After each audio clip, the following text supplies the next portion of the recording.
Kill Count, where we tally up the victims in all our favorite horror movies. I'm James A. Janice, and today we're starting our second look at the Chucky franchise, beginning with the original Child's Play. I first covered this series 5 years ago, back when the Kill Count was a much simpler show. As I did with the Friday the 13th series, I'm going to give Chucky a quote-unquote recount, which, again, has nothing to do with the number of kills being counted, because that's not really what this show is about anymore. Instead, I'm doing this to take a more in-depth look at one of the most enduring franchises in all of horror. Chucky the Killer Doll is nothing short of horror royalty. Personally, I think when it comes to mainstream audiences, aka not us horror freaks, Chucky might be better known than Jason, Freddy, and Michael. It's debatable for sure, but almost everyone can identify Chucky by both name and appearance. Especially if you were around when Bride came out in the late 90s. He was freaking everywhere. I'm doing love scenes with Jennifer Tilly, and you're calling me a dummy? What's even more impressive is how many people are scared of the little fucker. I've said it before, and I'll say it again. Anecdotally, there's not a single horror villain who I hear more people say scares them. The Chucky franchise is also pretty unique among the major horror properties when it comes to continuity. While the other slasher bigwigs tend to have sequels that ignore previous installments, the Child's Play series has maintained a consistent storyline throughout all 7 of its films, and into its TV series, which premiered on Sci-Fi and USA in 2021. I'll be covering Season 1 on the Kill Count at the end of these recounts, just in time for the Season 2 premiere on Wednesday, October 5th. The other awesome thing about the Chucky movies is that even though the story remains unbroken across its 34 years of existence, the movies vary greatly in tone and style, giving viewers a nice sampling of the horror genre. All the sequels, to some degree, are horror comedies, thanks to Chucky's predilection for wisecracks and one-liners. How's it hanging, Phil? Don't fuck with the Chuck. Hey, kid. I'm gonna go kill your sister. Wanna come? But the grounded stories of parts 2 and 3 are way different than the meta-comedies of Bride and Seed, which are different still from the gothic curse of Chucky and the blinding white clinical cult of Chucky. Helming the character and franchise throughout all these changes has been Don Mancini, who came up with the idea and co-wrote the script for the original film. Mancini would co-write or write every single Chucky film and direct the last 3 himself before going on to create and run the TV show. He's built a loyal group of cast and crew members who have followed him through all the ups and downs of the series. It's become a family franchise. Literally, there are generations of families working together to bring us more Chucky. I think that's great, just like I think it's great that the series is so gay. As a gay man, Don Mancini was willing to make these movies inclusive even when the US was much more homophobic. In fact, Chucky is probably the most queer-friendly franchise in all of horror. I have a queer kid. You have a kid. Gender fluid. Every legend starts somewhere, and Chucky's begins with the original Child's Play. Created and released in 1988, this movie is a bit of an outlier when compared to everything that would follow. It's much more serious than its sequels, just as much a psychological thriller as it is a slasher. Chucky lies low for half the damn movie, and I think only spits out a single pun, maybe 2. Mancini's original script was rewritten many times over, with John LaFia and director Tom Holland, no, not that one, receiving co-writer credits. There is so much to say about the production of this film, a lot of which would have implications for the rest of the series. But I've given this episode enough of an intro. Let's once again get to the kills.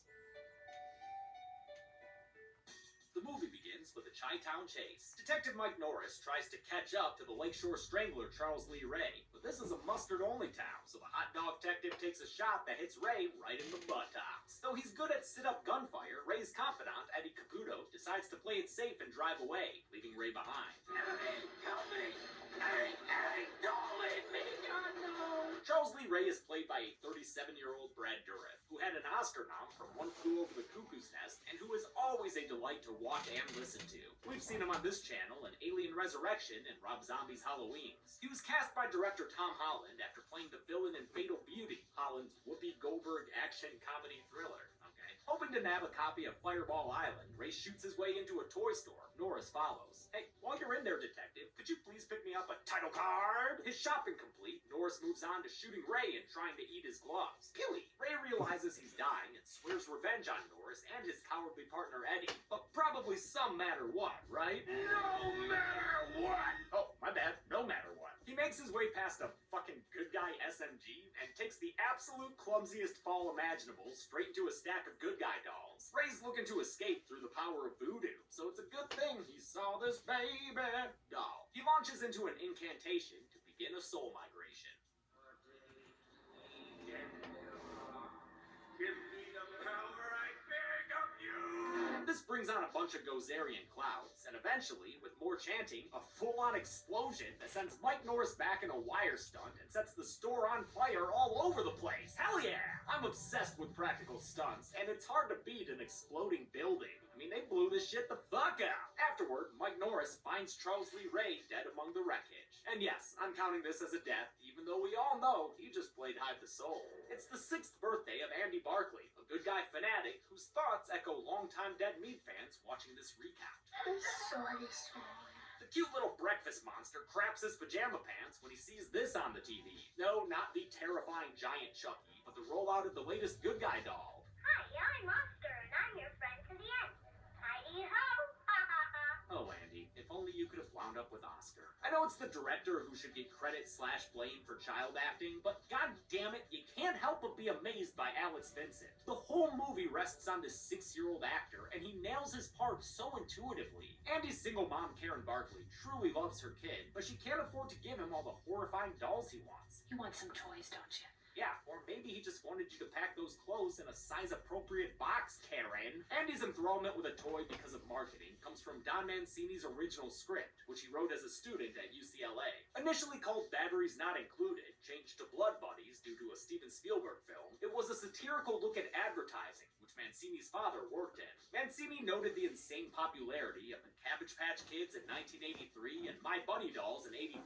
These toys, along with Trilogy of Terror, Magic, and The Twilight Zone, inspired him to write about a killer doll. Producer David Kirshner bought the script and added the so-called Frankenstein moment when the doll is brought to life. He also came up with the name Charles Lee Ray, based on 3 real men who scared him: Charles Manson, Lee Harvey Oswald, and Ray Romano. Nope, sorry, James Earl Ray. It's Mancini and Kirshner who have stuck with the series over more than 30 years, which is why they sometimes joke that they're the horror genre's Broccoli's, the family who have run the James Bond franchise for decades. Of course, this first movie rules on its own, and a huge part of that is director Tom Holland, who had done Fright Night a few years prior. Holland extensively rewrote Mancini's script, as did John LaFia, who was brought on by Studio United Artists. Holland and LaFia removed the toy marketing through line and made Karen a struggling single mother, which I think was a great choice. She works at the now-closed Carson Peary Scott department store downtown. It's the perfect place to get good guy dolls for cheap from Dirty Man. How do we know the damn thing isn't stolen, huh? Steal this! Haha, come along, Maggie. Of course this doll is stolen. Inside, this Karen doesn't want to speak to her manager, since he's given her an extra shift tonight. It's my son's birthday. Mrs. Barclay, are you happy with your job here? Yes, of course I am. Then I suggest... Hey, chill out, would you, Walter? Thankfully, her spunky best friend Maggie offers to babysit. Maggie's played by Dinah Manoff, who 10 years earlier was Marty Maraschino in Grease. Marty was like second in command of the Pink Ladies, y'all. And as the Grease fandom wiki states, the prettiest, hottest, most attractive, and most beautiful member. Yeah, but how'd she look, though? Karen's given just enough time before work to deliver a lifetime of trauma to her son. Hi, I'm Andy. What's your name? Hi, I'm Chucky, and I'm your friend to the end. Heidi-ho! 3 men are primarily responsible for Chucky's universally recognizable appearance. Don Mancini described Chucky's look in his script, which producer Kirshner used to make sketches, both of Chucky as a good guy doll and in his scarier possessed form. Based on Kirshner's designs, the physical doll was then built by Kevin Yeager, a special effects artist who had already worked on a Friday the 13th and a couple of Nightmare films. He did Freddy's Part 2 makeup and the animatronic Freddy Snake in Dream Warriors. We'll talk more about his animatronics later, but Child's Play wound up being important for Yeager in another way. He and star Catherine Hicks fell in love, married 2 years later, and are still together today after 32 years. I had already heard the name Kevin Yeager, and I'd seen you with the puppeteers, and I thought, oh my god, he's so cute. You don't remember meeting me the first time. I walked up Miss Hicks, and I handed to the doll, and you were hot.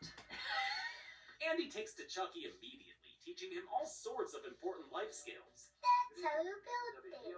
All Chuck wants to do is watch the news about Eddie Caputo, but Maggie's too tired after splitting the dye after all night. She tells the boys it's beddy-bye time and drags Chucky to the room by a dislocated arm. While Andy gets ready for bed, ha! Mad dog! Chucky can't help but get more boob tube action in. Be grateful it's just the news, Maggie. Knowing Chucky, I'm surprised it's not scrambled porn. The movie's first act is mysterious, never completely confirming that Chucky is possessed. Like, sure, we saw Brad Dourif do some voodoo, and the doll turned its head towards the news, but it waits to play its hand for a good long while. I told you she'd be mad at you if you watched the news. Like, this whole long-ass shot that zooms in on Chucky's dumb face never once betrays so much as a twitch or an eyelid flutter. Chucky was much more lively and present in the original cut, which was put together by director Tom Holland and ran more than 2 hours long. For whatever reason, during production, tensions arose between Holland and the man who hired him, producer Kirshner. When filming ended, Holland left the project, and Kirshner brought in Mancini to get his input on the edit. They decided to go the route of Alien and Jaws, and cut out a half hour of Chucky footage from the movie's first half. It is incredibly rare for a movie screenwriter to have anything to do with its editing process. By inviting Mancini to help him, Kirshner solidified their friendship and creative partnership that continues to this day. The ambiguity continues when a small figure runs around in the background. That could have been Andy. I mean, we know it's not, but the audience never conclusively sees the other side of this attack on Maggie.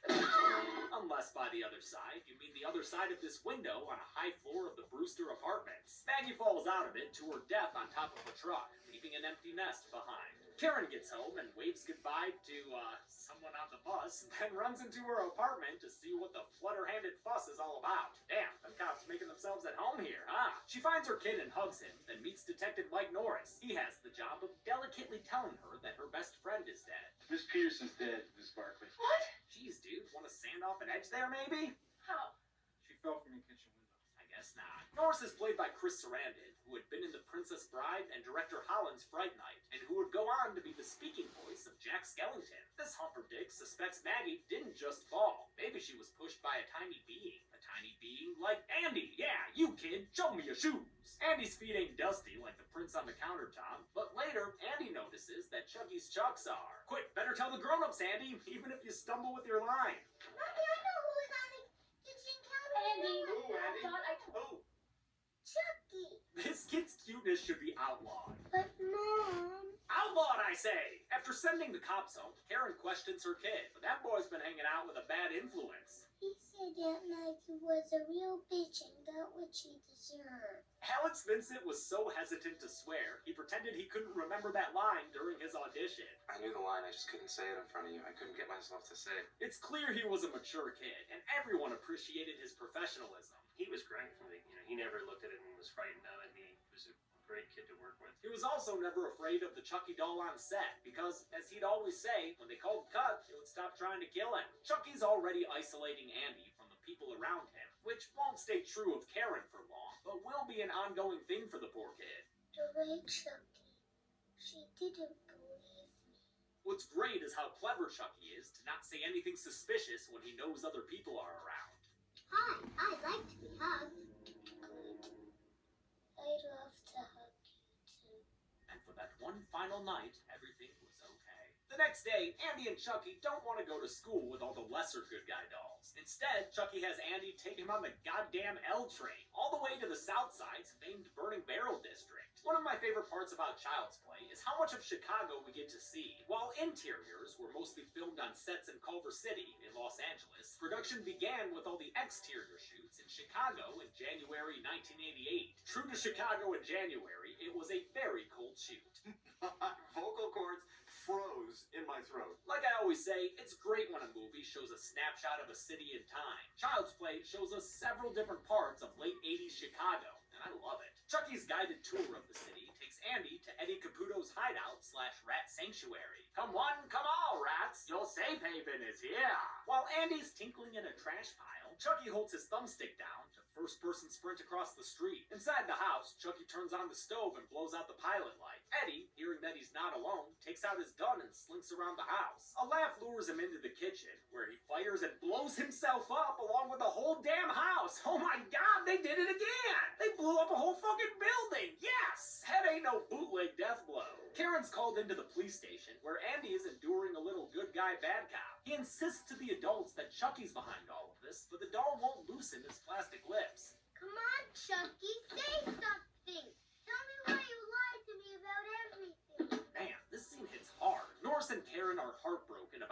state, and Andy's so frustrated that his best friend is betraying him. Mommy, he's doing it on purpose. He told me never to tell about him or he'd kill me. Andy is left with a doctor who looks like a game show host, so Karen returns home with Chucky by herself. She's not sure what to think of this doll, since her sweet little son is so insistent that he's a bad guy. Say something, damn it! Hi, I like to be hugged. The Chuckster's just about got her fooled when she finds out he's running without batteries, in a chilling reveal done masterfully. With the batteries out of the box, the cat's out of the bag. That Chucky's being powered by nothing but jump scares. Hi, I'm Chucky. Wanna play? Karen threatens to burn Chucky in the fireplace, which finally gets him to reveal himself. You stupid bitch! You filthy slut! Did you fuck with me? With those immortal, vulgar words, Chucky immediately establishes himself as one of the nastiest little fucks you'll ever see. Chucky scream bites Karen on the arm, and when she tosses him aside, the doll gets right back up and skedaddles. She's unable to keep up with the elevator he takes down, so by the time she gets out to the street, she's lost him. Chucky's voiced by Brad Dourif, but that wasn't always going to be the case. I'm not 100% sure, but I think he was initially hired to only be Charles Lee Ray. It's confusing because he definitely did rehearsals as Chucky, even physically acting like the doll. Stupid bitch, you filthy slut! Still, an early cut of the movie had Chucky voiced by the incredible, amazing late Jessica Walter, who would wind up using her voice talents in Archer. You little... Ow! Ow! Cut me while I'm sick! Mother!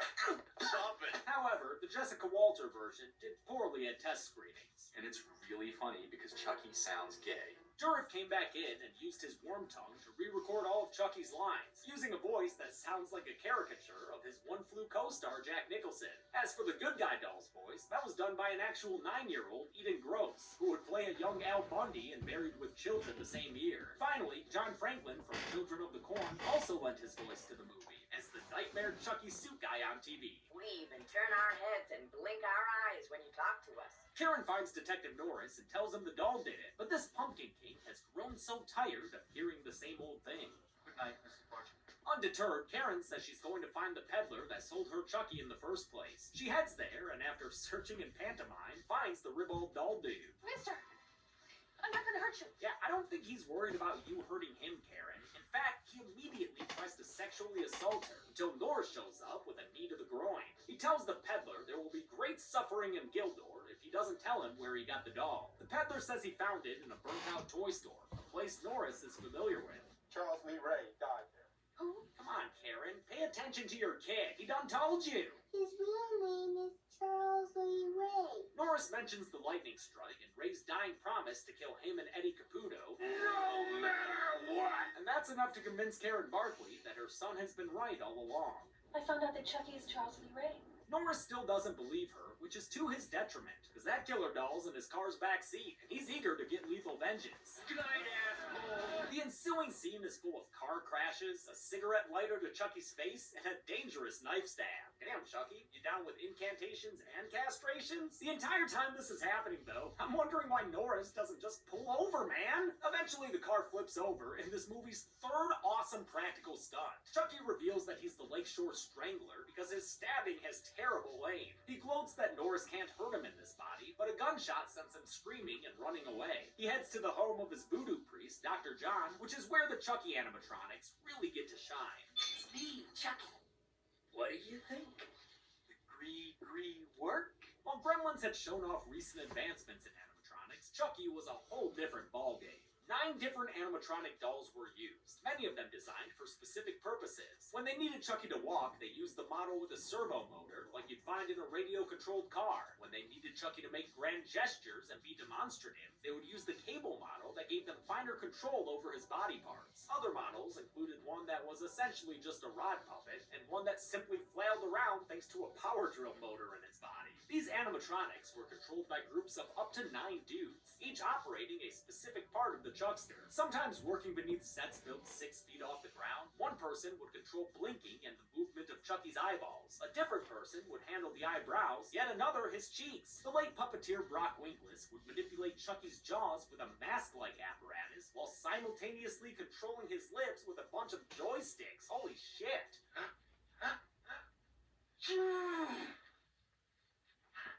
Sleepy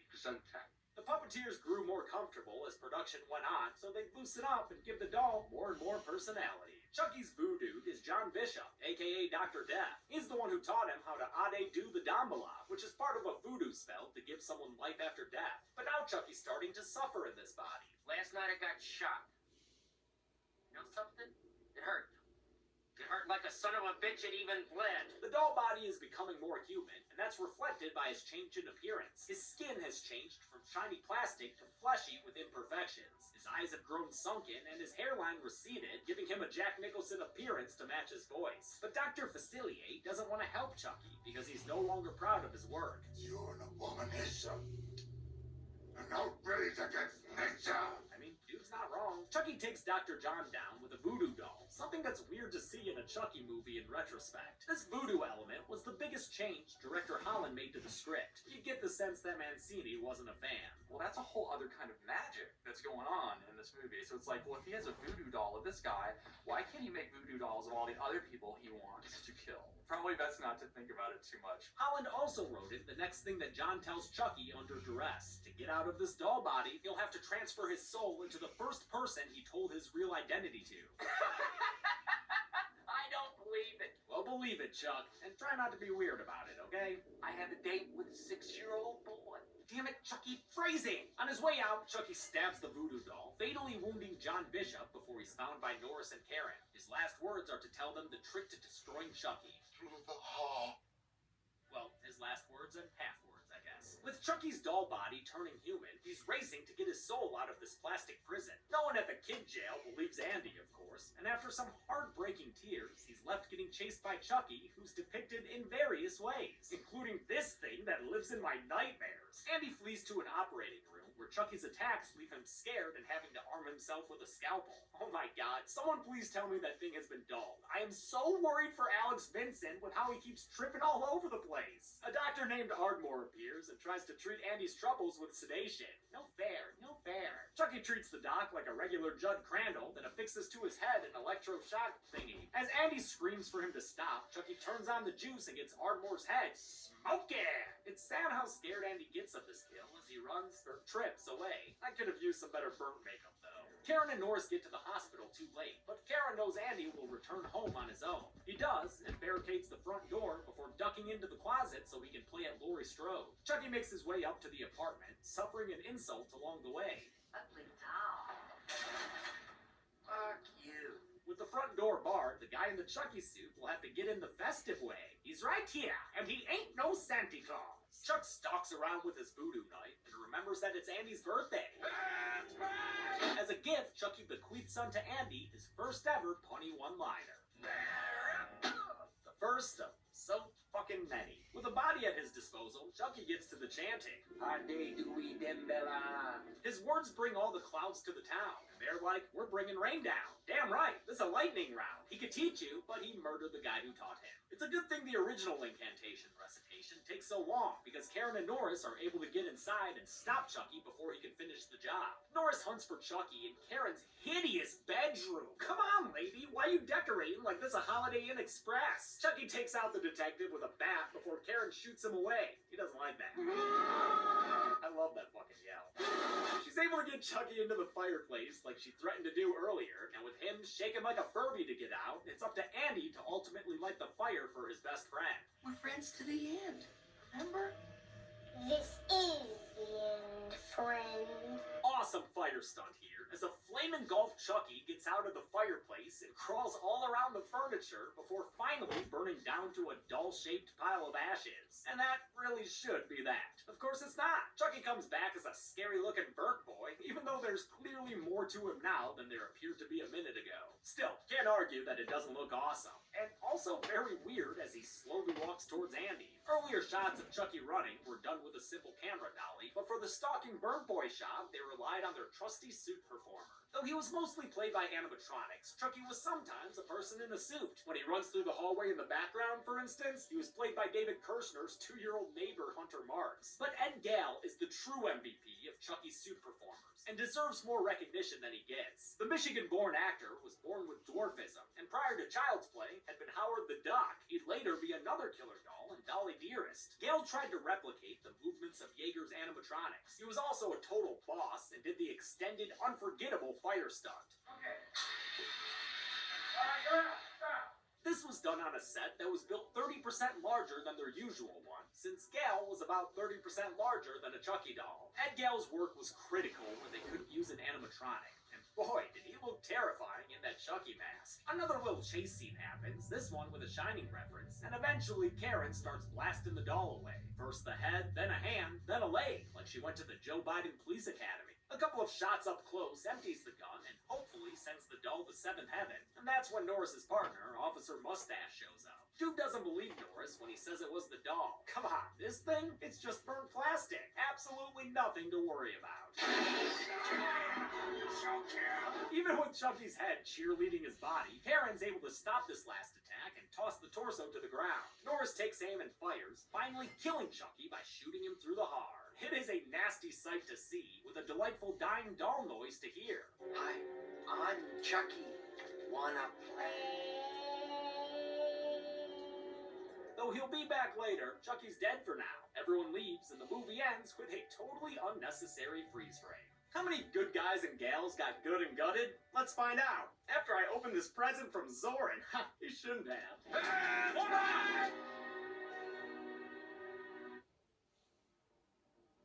I've told you once before, and I'll fucking do it again. 6 people died in Child's Play. 5 dudes, including Chucky as a doll, and 1 Aunt Maggie. And here, we'll have a running tally for this series. Chucky specifically killed 4 people.